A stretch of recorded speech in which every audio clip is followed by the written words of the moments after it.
Hello नमस्कार दोस्तों, Shri Ram nursing academy में आपका स्वागत है। तो आज क्लास सेकंड लेके आए हैं एमसीक्यूज मोस्ट इम्पोर्टेंट, क्योंकि इम्यूनिटी और इम्यूनोग्लोबुलिन्स इनमें से क्वेश्चन एग्ज़ाम में फंसता ही है। एक ना एक क्वेश्चन आपको दिखेगा एग्ज़ाम में ज़रूर, इसलिए दो टॉपिक मोस्ट इम्पोर्टेंट हैं। तो चलते हैं अपने आगे। तो चैनल को लाइक शेयर एंड सब्सक्राइब कर लें और दोस्तों में शेयर कर दें, ठीक है। चलते हैं अपने क्लास की तरफ। जिद होनी चाहिए, कोटेशन के साथ जिद होनी चाहिए।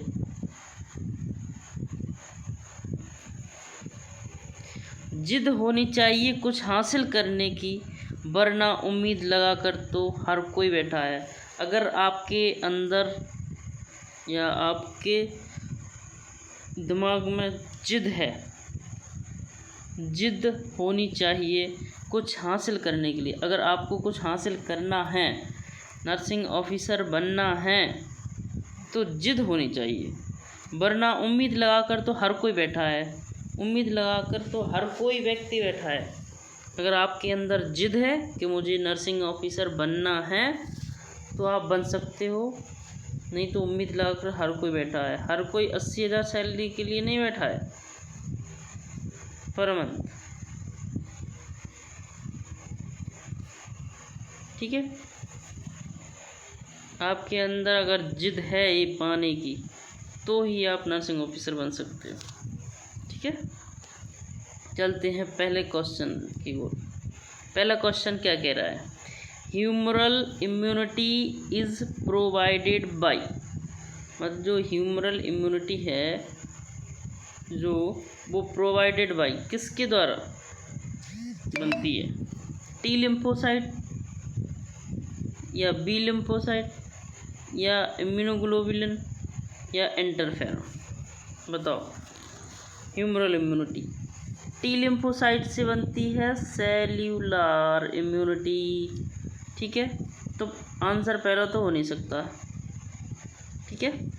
बी लिम्फोसाइट से बनती है ह्यूमरल इम्यूनिटी, बी लिम्फोसाइट से बनती है ह्यूमरल इम्यूनिटी, आंसर है राइट बी। इम्यूनोग्लोबुलिन नहीं, आंसर सी नहीं है, और इंटरफेरॉन आंसर डी भी नहीं, राइट आंसर है बी, बी लिम्फोसाइट, ठीक है। ये मिस्टेक हो गई एल बाई।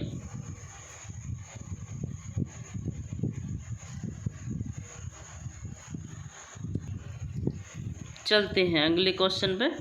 अगला क्वेश्चन क्या कहता है? अगला क्वेश्चन कहता है humoral immunity is also known as, humoral immunity को किस नाम से जानते हैं? Humoral immunity is also known as, humoral immunity का दूसरा नाम क्या है? ऑप्शन ए कह रहा सेल्यूलर सेल मीडिएटेड इम्यूनिटी है, दूसरा ऑप्शन कह रहा नेचुरल है, तीसरा ऑप्शन कह रहा एंटीबॉडी मीडिएटेड है या इंटरफेरॉन मीडिएटेड है। Cellular cell mediated immunity T lymphocyte है, टी लिम्फोसाइट, ठीक है। उसका नाम है cell mediated immunity.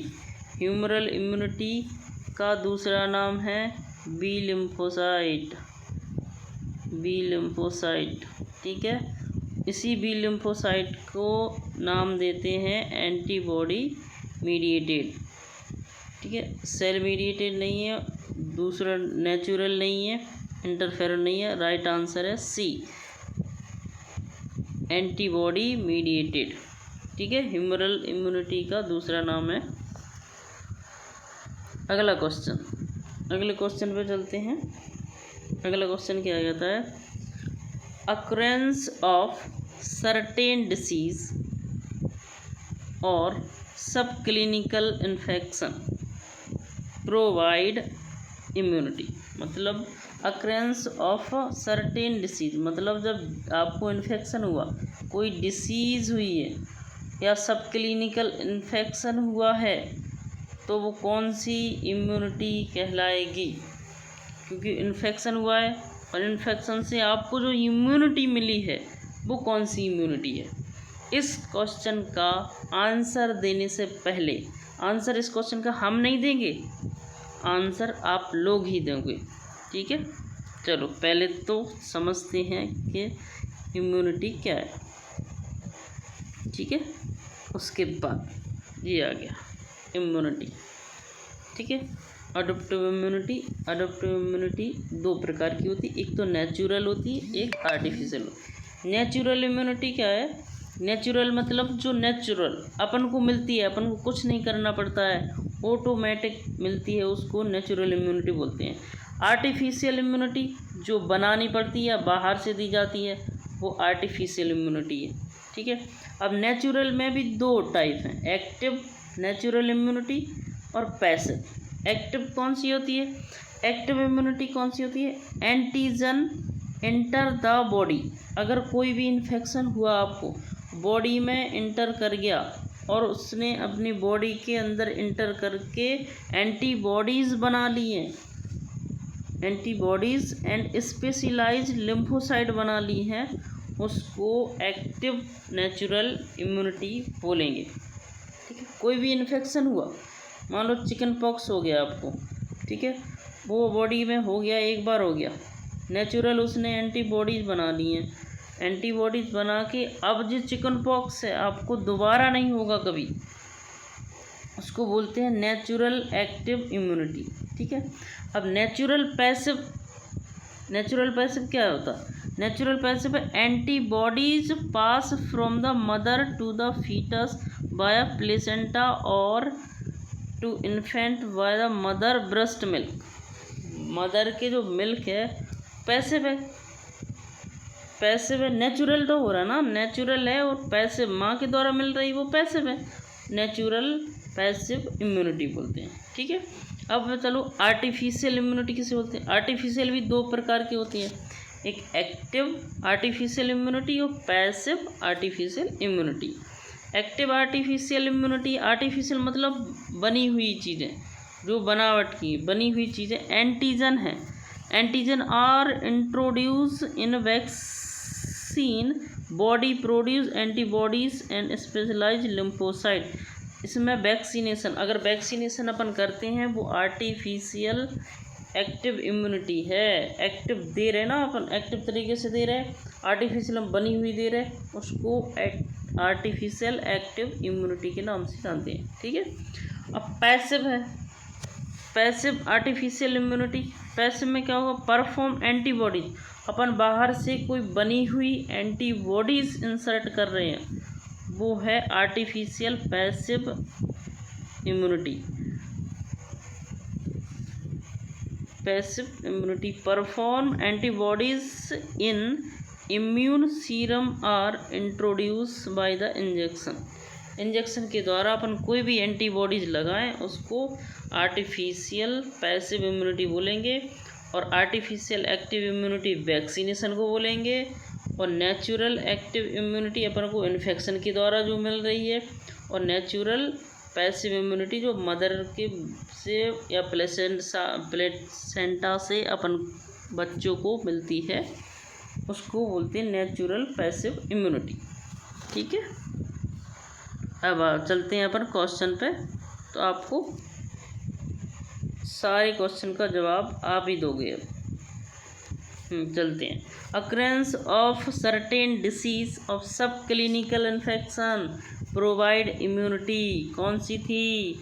Natural active immunity थी, या नेचुरल पैसिव थी, या एक्टिव आर्टिफिशियल थी, या पैसिव आर्टिफिशियल थी? तो राइट आंसर है नेचुरल एक्टिव इम्यूनिटी थी, क्योंकि जो इन्फेक्शन से अपन को मिल रही थी, इन्फेक्शन के द्वारा जो अपन को इम्यूनिटी मिल रही थी वो होती नेचुरल एक्टिव इम्यूनिटी, ठीक है। नेचुरल पैसिव इम्यूनिटी होती है ब्रेस्ट मिल्क से, ब्रेस्ट मिल्क, ठीक है। एक्टिव आर्टिफिशियल इम्यूनाइजेशन से, ठीक है। पैसिव आर्टिफिशियल एंटी बॉडीज लगाते हैं इसमें अपन, इंजेक्टेबल, ठीक है। इंजेक्टेबल पैसिव आर्टिफिशियल इम्यूनिटी में एंटीबॉडीज लगाते हैं इंजेक्टेबल। एक्टिव आर्टिफिशियल में इम्यूनाइजेशन भी करते हैं, ठीक है। नेचुरल पैसिव ब्रेस्ट मिल्क से, और नेचुरल एक्टिव इम्यूनिटी में अक्रेंस ऑफ कोई भी इन्फेक्शन के थ्रू होती है, ठीक है। अगला क्वेश्चन है वैक्सीनेशन प्रोवाइड इम्यूनिटी। अब क्वेश्चन वो ही आ गया जो आपको समझाया था, अब आप ही आंसर दो। वैक्सीनेशन प्रोवाइड इम्यूनिटी, वैक्सीनेशन में कौन सी इम्यूनिटी होती है? नेचुरल एक्टिव इम्यूनिटी तो इन्फेक्शन में मिलती थी अपन को, ठीक है। Natural passive immunity breast milk में थी, ठीक है। एक्टिव आर्टिफिशियल इम्यूनिटी इम्यूनाइजेशन का दूसरा नाम वैक्सीन। तो राइट आंसर है सी, ऑप्शन 3 सी, ठीक है। पैसिव आर्टिफिशियल ये एंटीबॉडीज के, ठीक है। राइट आंसर है सी, एक्टिव आर्टिफिशियल इम्यूनिटी। चलते हैं अपन नेक्स्ट क्वेश्चन पर। अगला क्वेश्चन क्या कहता है?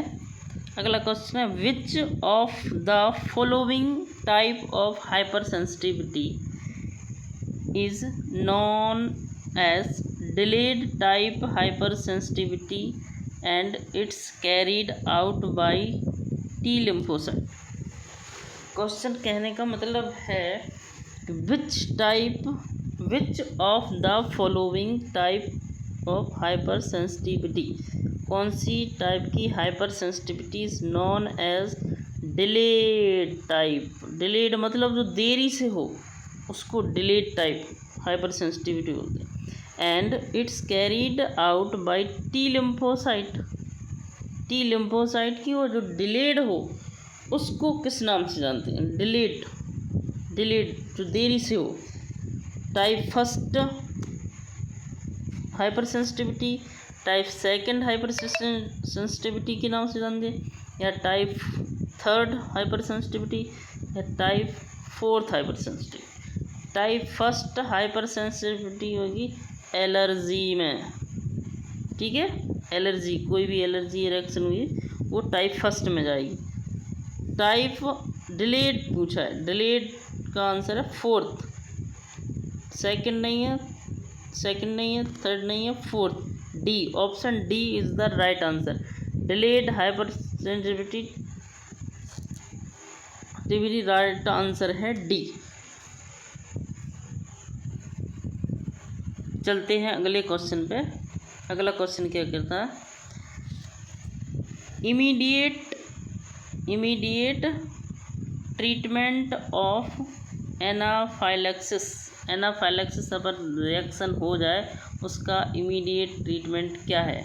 उसको एड्रेनालिन देंगे, हाइड्रोकोर्टिसोन देंगे, एट्रोपिन देंगे, या पेनिसिलिन देंगे। पेनिसिलिन एक एंटीबायोटिक है, एट्रोपिन ब्रेडिकार्डिया की ड्रग ऑफ चॉइस है, हाइड्रोकोर्टिसोन एक स्टेरॉइड है, adrenaline immediate treatment of anaphylaxis अगर रिएक्शन हो जाए तो उसको ट्रीटमेंट है एड्रेनालिन या नॉर एड्रेनालिन, ठीक है। एड्रेनालिन या नॉर एड्रेनालिन, ठीक है। अगला क्वेश्चन है immunoglobulin increase during secondary response कौन सी इम्यूनोग्लोबुलिन है? Immunoglobulin increase during secondary response. कौन सी इम्यूनिटी है जो सेकेंडरी रिस्पॉन्स में यूज़ होती है? फर्स्ट में तो IgM होती है, ये फर्स्ट में यूज़ होती है। IgG सेकेंड, राइट आंसर है बी। IgA म्यूकस में होता है, म्यूकस या ब्रेस्ट मिल्क, ठीक है, ब्रेस्ट मिल्क में, म्यूकस में, ब्रेस्ट मिल्क में होती है। IgD नहीं है, IgA भी नहीं है, राइट आंसर है IgG, C option right answer. अगला क्वेश्चन पे चलते हैं। अगला क्वेश्चन क्या कह रहा? Which of the following immunoglobulin secretion in the mucus membrane, mucus membrane से, and mucus membrane of the respiratory tract, कौन सी इम्यूनोग्लोबुलिन है जो सिक्रेटेड होती है म्यूकस से और रेस्पिरेटरी से, ठीक है। तो अभी बताया था, पिछले क्वेश्चन में बताया म्यूकस, रेस्पिरेटरी और ब्रेस्ट से IgA, राइट आंसर है ए, राइट IgA। चलते हैं अगले क्वेश्चन पे। नेक्स्ट क्वेश्चन क्या कह रहा है? नेक्स्ट क्वेश्चन कह रहा है which of the following immunoglobulin first produce and expressed after an exposure to the infectious agent। Question क्या कह रहा है? Which of the following immunoglobulin first produce, इसमें क्या था? फर्स्ट, अपन ने जो पहला क्वेश्चन पढ़ा था उसमें सेकेंडरी था, इसमें first produce and expressed after an exposure to the infection, कोई भी इन्फेक्शन हो तो सबसे पहले कौन सी इम्यूनोग्लोबुलिन आएगी?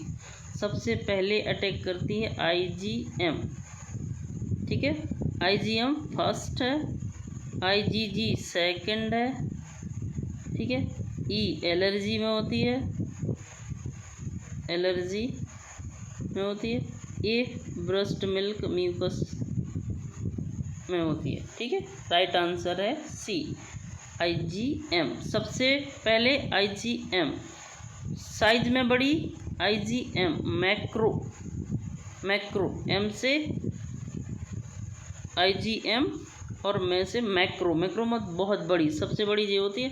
और संख्या में अगर ज़्यादा होती हैं तो सबसे ज़्यादा संख्या में होती IgG, 75% होती है IgG, ठीक है। चलते हैं अगले नेक्स्ट क्वेश्चन पे। नेक्स्ट क्वेश्चन करने से पहले अपन को 5 टाइप की एंटीबॉडीज़ होती हैं, 5 टाइप की एंटीबॉडीज़ होती हैं। एंटीबॉडीज़ और इम्यूनोग्लोबुलिन IG, ठीक है, bicep protein that recognise unique marker antigen और पैथोजन। IgA पहली होती है IgA, secreted into mucus, saliva, tear, colostrum, tax, pathogens for the destruction, ठीक है। IgA कहाँ से सिक्रेटेड होती है? म्यूकोसा से होती है, म्यूकोसा, सलाइवा से होती है, सलाइवा जो अपना सलाइवा निकलता है, टीयर आंसू में IgA होता है, कोलोस्ट्रम ब्रेस्ट मिल्क में IgA होता है, और पैथोजन्स फॉर द डिस्ट्रक्शन, ठीक है, IgA हो गया। IgD कहाँ होता है? B cell receptor stimulate release of IgM। ये जो IgD है इसका ज़्यादा उपयोग नहीं रहता है, पर B सेल रिसेप्टर स्टिमुलेट करता है रिलीज ऑफ IgM, ठीक है। अगली है, तीसरी है IgE एलर्जी में यूज़ होती है, ठीक है, एलर्जी में बढ़ती है। Binds of mast cell and basophil, allergy and antiparasitic activity, अगर पैरासाइटिक कोई इन्फेक्शन हो गया उसमें IgG बढ़ जाए, ठीक है। अगली है IgE बढ़ जाएंगी, एलर्जी है, कोई पैरासाइटिक इन्फेक्शन है उसमें IgE, ठीक है। अगली है IgG binds to phagocytes, main blood antibodies for secondary response. IgG secondary response है, पर IgM फर्स्ट रिस्पॉन्स थी। सेकेंडरी रिस्पॉन्स क्रॉस प्लेसेंटा, और ये प्लेसेंटा को क्रॉस भी करती है IgG। ठीक है, IgG प्लेसेंटा को क्रॉस करती है, सेकेंडरी रिस्पॉन्स भी देती है। ठीक है, फर्स्ट अब आएगी IgM fix component main antibodies of primary response, ये प्राइमरी रिस्पॉन्स देती है B cell receptor immune system memory. ठीक है, IgM के बारे में। IgA mucus saliva tear colostrum breast milk में होती है। IgD B cell receptor stimulator है। IgE allergy antiparasitic activity में बढ़ जाती है। IgG सेकेंडरी रिस्पॉन्स है और प्लेसेंटा में होती है। ठीक है, IgM प्राइमरी रिस्पॉन्स है और B cell receptor immune system memory है। ठीक है, चलते हैं अपने क्वेश्चन, जहाँ पे अपने क्वेश्चन छोड़ा था, क्वेश्चन ये था। ठीक है, ये तो हो गया था। अगला क्वेश्चन में चलते हैं। अगला क्वेश्चन कह रहा है कि which of the following immunoglobin, कौन सी immunoglobulin is the most abundant isotype the blood, सबसे ज़्यादा कौन सी इम्यूनोग्लोबुलिन होती है? IgM होती, IgG होती, IgE, IgA। सबसे ज़्यादा क्या बताया था? IgG सबसे ज़्यादा होती, IgG सबसे बड़ी मैक्रो होती IgM। ठीक है, एलर्जी में IgE और ब्रेस्ट मिल्क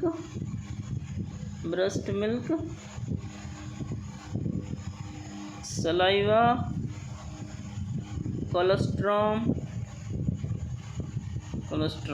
ठीक है, इन सब में IgA राइट आंसर है बी। अगले क्वेश्चन पे चलते हैं। अगला क्वेश्चन क्या कह रहा? अगला क्वेश्चन कह रहा which immunity is affected by HIV infection, HIV infection में कौन सी इम्यूनिटी अफेक्टेड होती है? नेचुरल इम्यूनिटी अफेक्ट होती है, एक्टिव इम्यूनिटी अफेक्ट होती है, सेलुलर इम्यूनिटी अफेक्ट होती है, या ह्यूमरल इम्यूनिटी अफेक्ट होती है? इसका आंसर बताओ दोस्तों। HIV इन्फेक्शन वाले पेशेंट में कौन सी इम्यूनिटी अफेक्ट होती है? नेचुरल इम्यूनिटी अफेक्ट नहीं होती है, एक्टिव इम्यूनिटी नहीं होती है, सेलुलर इम्यूनिटी इसी का दूसरा नाम है टी लिम्फोसाइट। ठीक है, T lymphocyte. Humoral right answer है सी, ह्यूमरल इम्यूनिटी इसका नाम है B lymphocyte.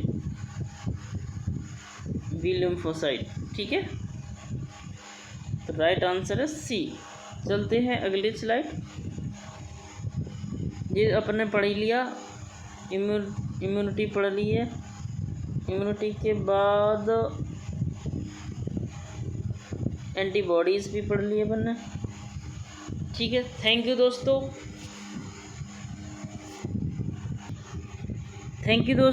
Shri Ram nursing academy में जुड़ने के लिए धन्यवाद।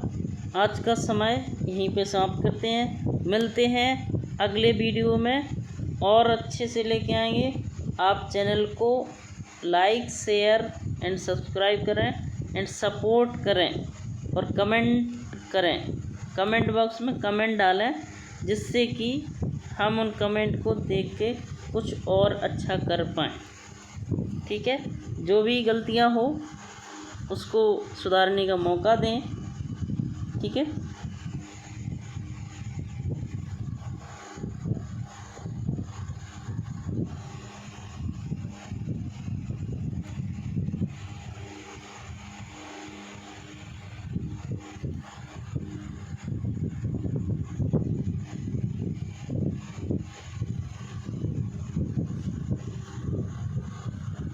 ओके।